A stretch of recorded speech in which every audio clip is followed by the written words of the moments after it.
എന്നാൽ പക്വമതികളോട് ഞങ്ങൾ വിജ്ഞാനം പ്രസംഗിക്കുന്നു. പക്ഷേ ലൗകിക വിജ്ഞാനമല്ല, ഈ ലോകത്തിൻ്റെ നാശോന്മുഖരായ അധികാരികളുടെ വിജ്ഞാനവുമല്ല. രഹസ്യവും നിഗൂഢവുമായ ദൈവിക ജ്ഞാനമാണ് ഞങ്ങൾ പ്രസംഗിക്കുന്നത്. അത് നമ്മുടെ മഹത്വത്തിനായി യുഗങ്ങൾക്ക് മുമ്പേ തന്നെ ദൈവം നിശ്ചയിച്ചിട്ടുള്ളതുമാണ്. ഈ ലോകത്തിൻ്റെ അധികാരികളിൽ ആർക്കും അത് ഗ്രഹിക്കാൻ സാധിച്ചില്ല.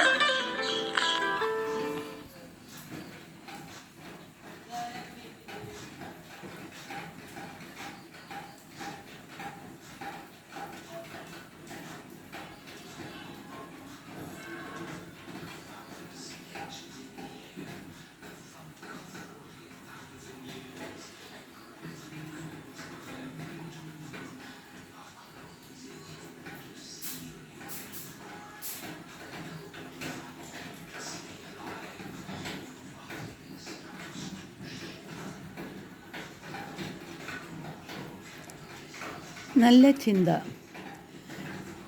തൻ്റെ 10ാമത്തെ വയസ്സ് മുതൽ ആ കുട്ടി ആടുമേയ്ക്കലിന് ഏർപ്പെട്ടിരുന്നു. ഒരു ദിവസം ഒരു വനംപ്രദേശത്ത് അവൻ ആടുമേയ്ക്കുമ്പോൾ ഒരു വൃക്ഷച്ചുവട്ടിൽ ഒരു ബാഗ് കാണുവാനിടയായി. അവൻ അതെടുത്ത് തുറന്നു നോക്കിയപ്പോൾ 1000 സ്വർണ്ണ നാണയം അതിലുണ്ടായിരുന്നു. അവൻ പെട്ടെന്ന് ഒരു കണക്കുകൂട്ടൽ നടത്തി. അത്രയും പണം കൊണ്ട് തൻ്റെ വീടിൻ്റെ ആവശ്യങ്ങൾ നിറവേറ്റുവാൻ കഴിയുമെന്ന് അവൻ ചിന്തിച്ചു. എന്നാൽ പെട്ടെന്നാണ് അവൻ്റെ അമ്മയുടെ വാക്കുകൾ ഓർമ്മയിൽ വന്നത്. മകനെ, നമ്മുടേതല്ലാത്ത ഒന്നും ഒരിക്കലും സ്വന്തമാക്കുവാൻ ശ്രമിക്കരുത്.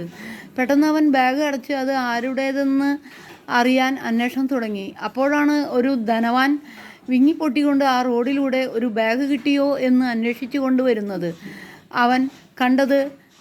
പെട്ടെന്ന് അവൻ അദ്ദേഹത്തിന് മുൻപിലെത്തി ബാഗ് അയാൾക്ക് കൊടുത്തു. ആ ധനവാൻ സന്തോഷത്തോടെ അവന് 100 നാണയങ്ങൾ കൊടുക്കുകയും ചെയ്തു. ഇവിടെ 2 കാര്യങ്ങൾ ശ്രദ്ധേയമാണ്. ഒന്നാമതായി, വിശ്വസ്തരാകുന്നതിൻ്റെ അനുഗ്രഹം. വിശ്വസ്തത ജീവിതത്തിൻ്റെ മഹത്വമാണ്. അതൊരു വ്യക്തിയുടെ ആളത്വത്തിൻ്റെ അവിഭാജ്യ ഘടകമാണ്. അതൊരു അഭിനയമല്ല.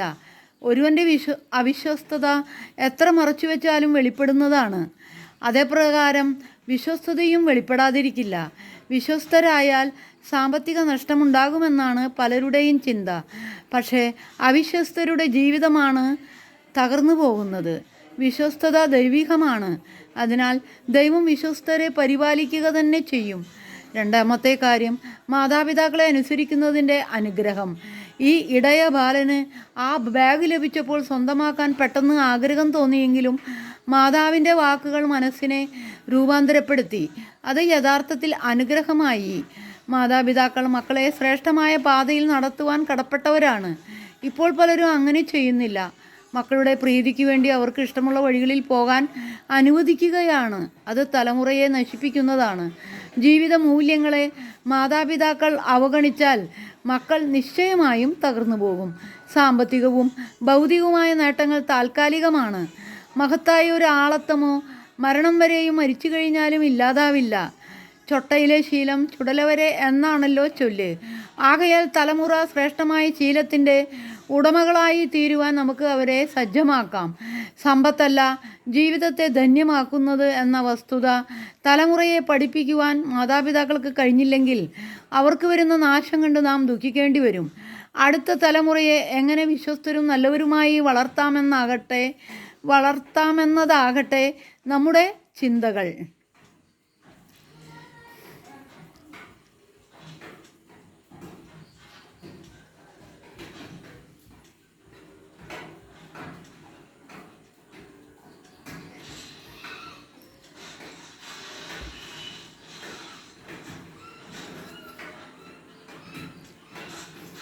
വിവിധ ഭാഷകളിലെ ചില മഹത് വചനങ്ങൾ ശ്രദ്ധിക്കാം.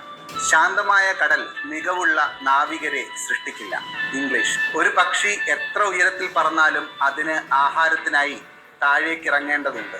ചൈനീസ്. ദൈവത്തിൽ വിശ്വാസം വെക്കൂ, എന്നാൽ നിങ്ങളുടെ ഒട്ടകത്തെ കെട്ടിയിടുക. അറബ്. പരുന്ത് ഈച്ചകളെ പിടിക്കാറില്ല. റോമൻ. മുങ്ങുന്നത് തേനിലാണെങ്കിലും ഒരുവൻ മുങ്ങിത്തന്നെ പോകും. ടർക്കിഷ്. ഏറ്റവും ഉയർന്ന മരത്തിൽ കയറുന്നവൻ ഏറ്റവും ദൂരം കാണും. പക്ഷേ വീഴുമ്പോഴുള്ള വേദന അതികഠിനമായിരിക്കും. പേർഷ്യൻ. തങ്ങൾക്കൊരിക്കലും ഏൽക്കാനാകാത്ത തണലിനായി വൃദ്ധർ മരങ്ങൾ നടുമ്പോൾ ഒരു സമൂഹം മഹത്തായതാകും. ഗ്രീക്ക്.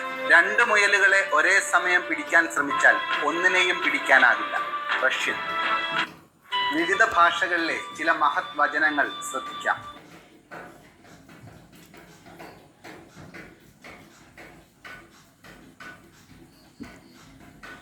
सामान मंगवाती हो मत मंगवाओ MCBs, PVC tapes, plugs and more.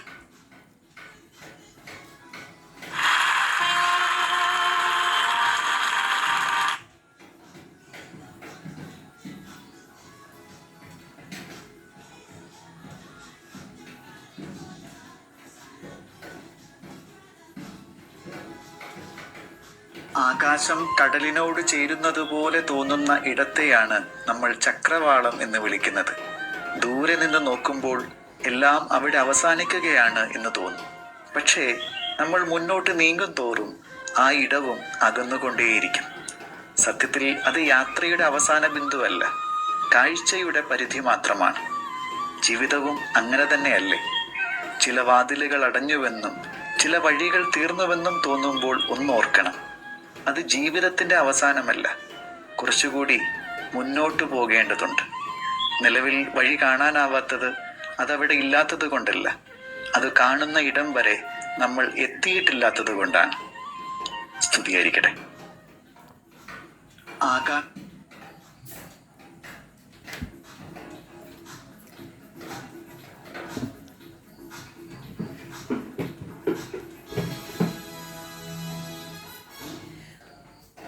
ഒരു മനുഷ്യനെ നമ്മൾ പരിചയപ്പെടുന്ന സമയം മുതലുള്ള കഥകൾ മാത്രമേ അവരെപ്പറ്റി നമുക്കറിയൂ. അതിനു മുമ്പുള്ളതൊക്കെ അവർ പറഞ്ഞോ മറ്റൊരാൾ പറഞ്ഞോ അറിഞ്ഞെന്ന് വരാം. പക്ഷേ മറ്റൊരാൾക്കും പറയാനറിയാത്ത സ്വന്തം ജീവിതകഥ അവർക്കുണ്ടാവും. ഒരുപക്ഷെ നമ്മളോട് പോലും അവർ പറയാത്തത് ഒരാളുടെ ഭൂതകാലം നമുക്കറിയാത്തിടത്തോളം അവരോട് സംസാരിക്കുമ്പോൾ വാക്കുകൾ സൂക്ഷിക്കണം.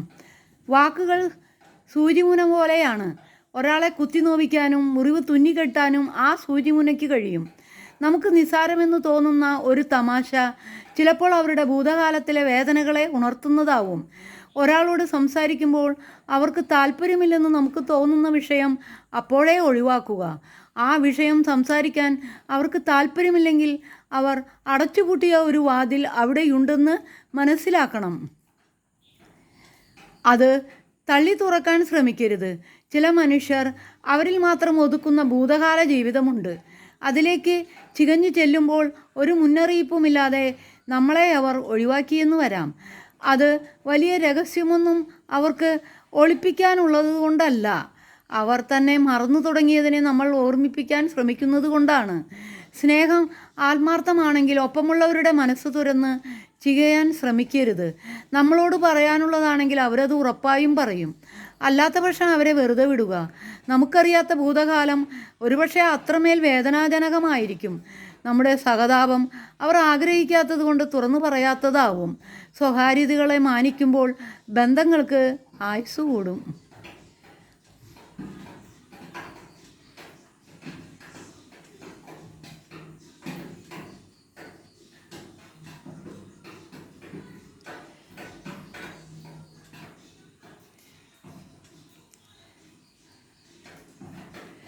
ചില മനുഷ്യർ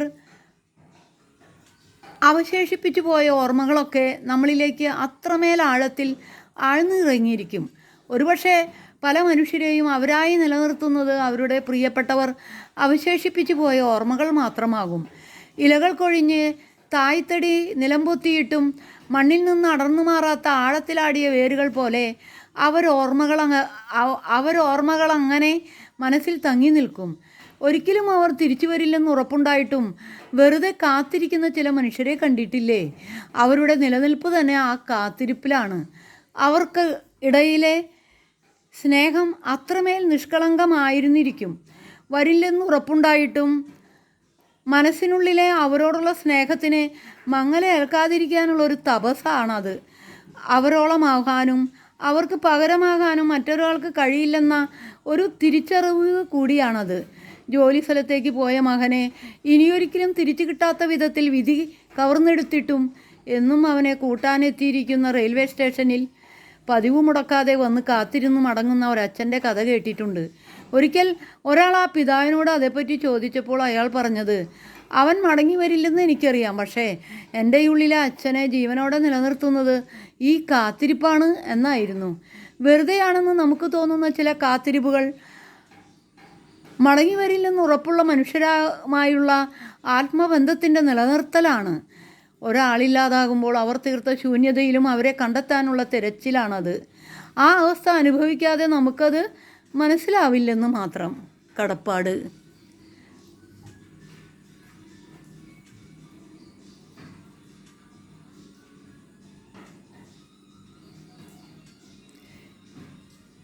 ചെറിയ കണ്ണുകൾ കൊണ്ട് വലിയ മനുഷ്യരെ കാണാം, പക്ഷേ വലിയ മനസ്സുണ്ടെങ്കിലേ ചെറിയ മനുഷ്യരെ കാണാനാവൂ.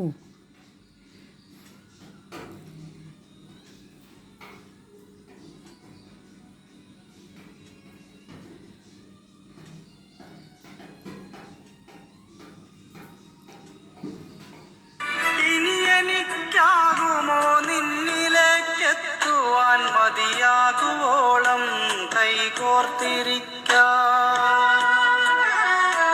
ഇനി എനിക്കാകുമോ നിൻമുടിപ്പൂക്കളിൻ പ്രണയസുഗന്ധം കവർന്നെടുക്കാം.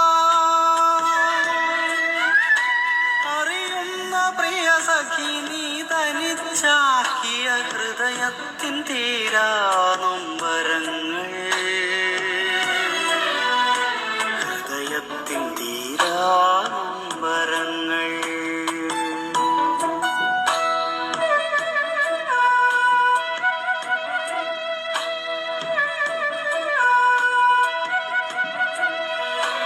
അറിയുന്ന നേരം വിഴിനനയാതെൻ്റെ അരികിലായി വന്നൊന്നിരുന്നിടേണം.